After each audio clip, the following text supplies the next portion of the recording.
As the U.S. markets are currently closed, Nuburu, trading under the ticker symbol BRU on the NYSE, ended Friday's session, October 10, 2025, at a price of $0.15 per share, closing out the week with a slight downward drift in quiet trading volume. The market closed at 4 p.m. Eastern Time, and while the ticker rests, the underlying pressures on this company are anything but dormant. The immediate focus for many watching this stock is its incredibly low price, but the far more critical element that gets overlooked is the immense and growing chasm between the company's technological promise and its stark financial condition. This isn't just about whether the stock will gain a few percentage points next week. It's a much more fundamental question of operational viability in the face of relentless cash burn and the unforgiving nature of capital markets for microcap technology firms. This is a situation where the story sold to investors clashes directly with the numbers reported in quarterly filings, and understanding that conflict is the only way to properly assess what is happening here.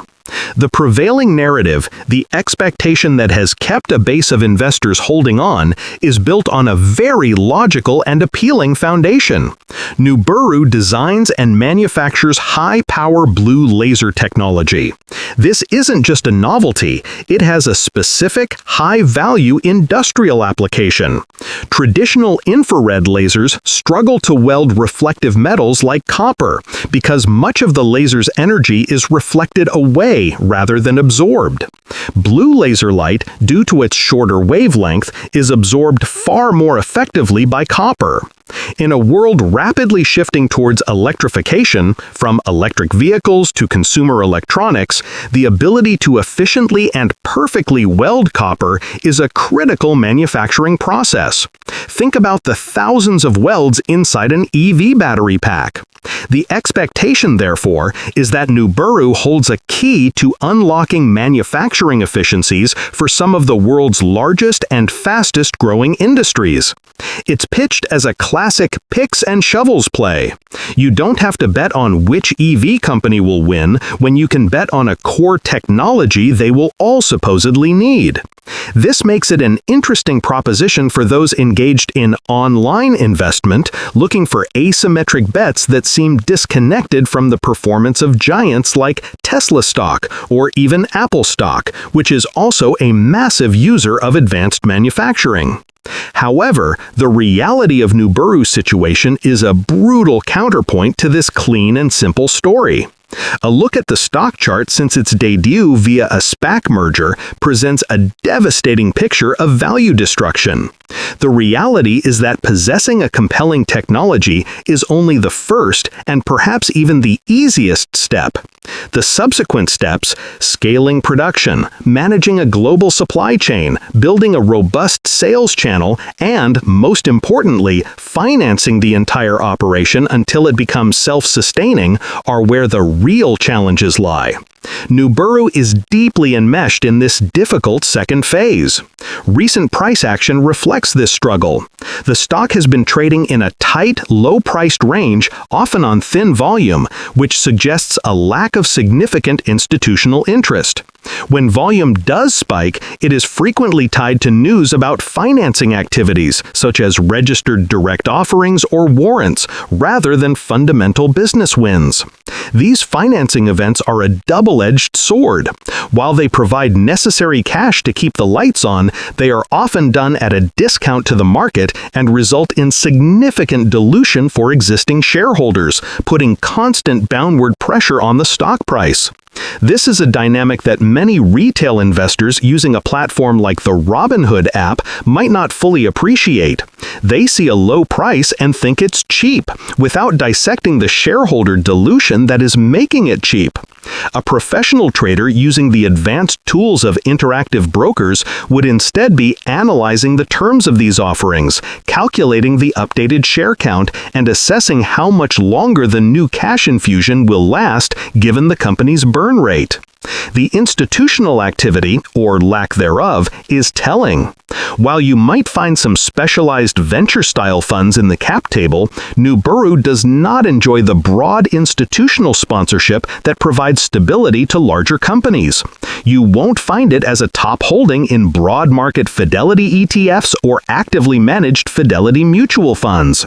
The strategy for a company like this is completely different from building a diversified portfolio through a service like Schwab Intelligent Portfolios, which is designed for steady, long-term wealth accumulation. Self-investing in a stock like BURU is an active, high-risk endeavor. The company's most recent quarterly reports confirm the difficult financial reality. While they may report some revenue, the key figures to watch are cost of revenue, operating expenses, and net loss. The gap between revenue and expenses dictates the cash burn, and for Nuburu, this burn has been substantial. This puts management in a perpetual cycle of fundraising, which detracts from the core mission of selling lasers and scaling the business. It creates a feedback loop where the weak stock performance makes it harder and more dilutive to raise capital, and the dilutive capital raises contribute to the weak stock performance. This is a dynamic that many retail investors using a platform like the Robinhood app might not fully appreciate. They see a low price and think it's cheap, without dissecting the shareholder dilution that is making it cheap. A professional trader using the advanced tools of interactive brokers would instead be analyzing the terms of these offerings, calculating the updated share count, and assessing how much longer the new cash infusion will last given the company's burn rate. The institutional activity, or lack thereof, is telling. While you might find some specialized venture-style funds in the cap table, Nuburu does not enjoy the broad institutional sponsorship that provides stability to larger companies. You won't find it as a top holding in broad market Fidelity ETFs or actively managed Fidelity mutual funds. The strategy for a company like this is completely different from building a diversified portfolio through a service like Schwab Intelligent Portfolios, which is designed for steady, long-term wealth accumulation. Self-investing in a stock like BURU is an active, high-risk endeavor. The company's most recent quarterly reports confirm the difficult financial reality. While they may report some revenue, the key figures to watch are cost of revenue, operating expenses, and net loss. The gap between revenue and expenses dictates the cash burn, and for Nuburu, this burn has been substantial. This puts management in a perpetual cycle of fundraising, which detracts from the core mission of selling lasers and scaling the business.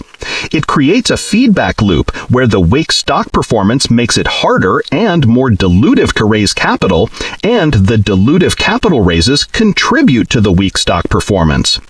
The institutional activity, or lack thereof, is telling.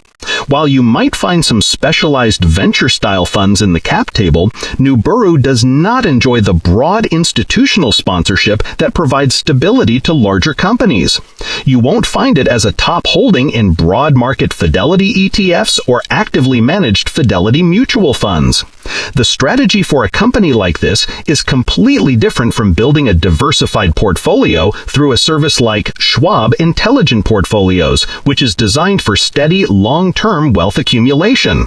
Self-investing in a stock like BURU is an active, high-risk endeavor.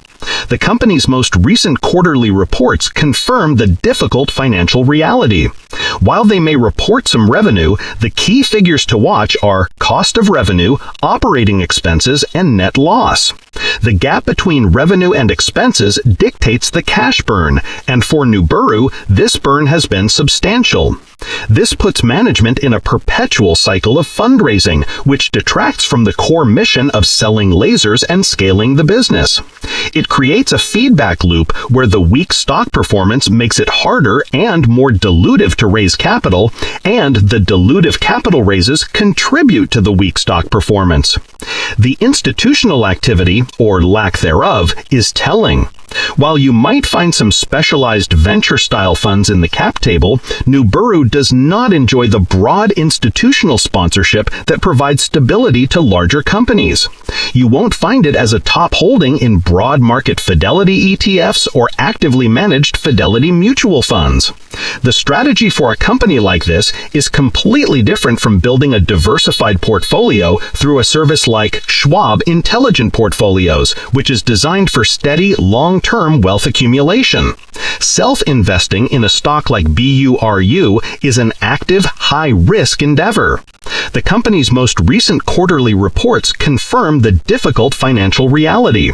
While they may report some revenue, the key figures to watch are cost of revenue, operating expenses, and net loss. The gap between revenue and expenses dictates the cash burn, and for Nuburu, this burn has been substantial. This puts management in a perpetual cycle of fundraising, which detracts from the core mission of selling lasers and scaling the business. It creates a feedback loop where the weak stock performance makes it harder and more dilutive to raise capital, and the dilutive capital raises contribute to the weak stock performance. The institution